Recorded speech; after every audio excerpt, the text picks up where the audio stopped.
నాకు డైవర్స్ అయిందండి. ఒక బాబు ఉన్నాడు, 10 సంవత్సరాల బాబు. అతను సెంట్రల్ గవర్నమెంట్ జాబ్. 8 సంవత్సరాలు కేసు నడిచింది కానీ వాళ్ళు మెయింటెనెన్స్ ఇవ్వకుండానే నడిపేశారు. చివరికి డైవర్స్ అయిందండి. మా కట్నం డబ్బులు మాకే ఇచ్చారు. బాబుకి అంటూ ఏమి ఇవ్వలేదు. అదే కట్నం డబ్బుల్లో చివరికి ఇచ్చిన కట్నం డబ్బుల్లోనే 5 లక్షలు బాబుకి అని రాశారు. తర్వాత ఏమి క్లెయిమ్స్ చేసుకోవడానికి లేదు అన్నారు. కాకపోతే ఇప్పుడు అసలు బాబుని మరి ఆ 5 లక్షల్లో నేను ఎంతని చదివిస్తాను, ఎన్ని సంవత్సరాలని చూసుకుంటాను, మరి బాబుకి ఏమి హక్కులు ఉండవా? అంటే ఇప్పుడు ఒకవేళ నేను క్లెయిమ్ చేసుకోవడానికి లేదు కరెక్టే, బాబుకి మెయింటెనెన్స్ కానీ ఏది తీసుకోవడానికి ఉండవా? బాబుకి ఎంతమ్మా వయసు? 10 సంవత్సరాలండి. ఇప్పుడు మీరు మళ్ళీ పెళ్లి చేసుకున్నారా?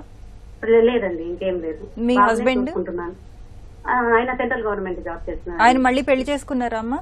ఆయన చేసుకున్నారని తెలిసింది కానీ నాకైతే తెలియదండి. మేము తర్వాత ఎప్పుడు మేము కాంటాక్ట్ అవ్వలేదు. వేరే వాళ్ళ ద్వారా తెలిసింది పెళ్లి చేసుకున్నారని తెలిసిందమ్మా. మీ బాబు కూడా మెయింటెనెన్స్ కేసు ఫైల్ చేసుకోవచ్చు 144 BNSS కింద.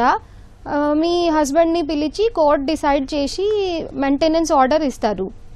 Okay madam. ఏది ఏం కేసు వేసుకోవచ్చు మేడం? BNSS కింద 144 సెక్షన్ ఒకటి ఉంది అమ్మా. మీరు ఒక లాయర్ ని కాంటాక్ట్ చేస్తే వారు మీ కేసు కూడా రెడీ చేసి ఫైల్ చేస్తారు కోర్టులో. Okay madam. ఓకే, అయితే మెయింటెనెన్స్ అయితే తీసుకోవచ్చు కదా బాబు పేరు మీద? అయితే ఎంతో తీసుకోవచ్చు బాబు పేరు మీద. అంటే వాళ్ళు డైవర్స్ లో రాసుకున్నారు, ఫర్దర్ గా ఏమీ క్లెయిమ్ చేసుకోవడానికి లేదు అని, అందుకని ఈ క్వశ్చన్ అడిగాను మేడం. అంతే. అది రాసినా కూడా మీరు ఫైల్ చేసుకోవచ్చు, ఇస్తారు. Okay madam. ఓకే. మీరు పర్మనెంట్ అలిమోనీ తీసుకున్నారమ్మా? అంటే డైవర్స్ లో ఇంకా పర్మనెంట్ అలిమోనీ అని రాశారు మేడం. అవును, బాబుకైతే క్లెయిమ్ చేసుకోవచ్చు అని వేసుకోవచ్చు కదా మేడం? ఎంతో కొంత వేసుకోవచ్చు. Okay madam, thank you. అంటే ఏజ్ లిమిట్ ఏమైనా ఉందా బాబుకి?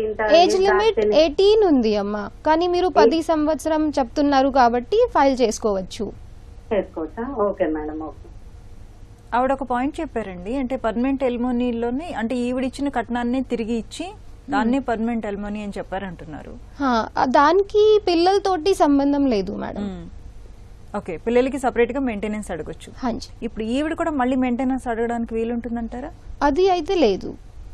ఓకే, అంటే మళ్ళీ పెళ్లి చేసుకునేంత వరకు మెయింటెనెన్స్ తీసుకునే హక్కు లేదంటారా భార్యకి? అది వారు ఇద్దరు కన్సెంట్ తోటి సెటిల్ అయినారు కాబట్టి లేదు. ఓకే, అంటే పర్మనెంట్ ఎలిమోనీ రాశారు కాబట్టి. ఓకే.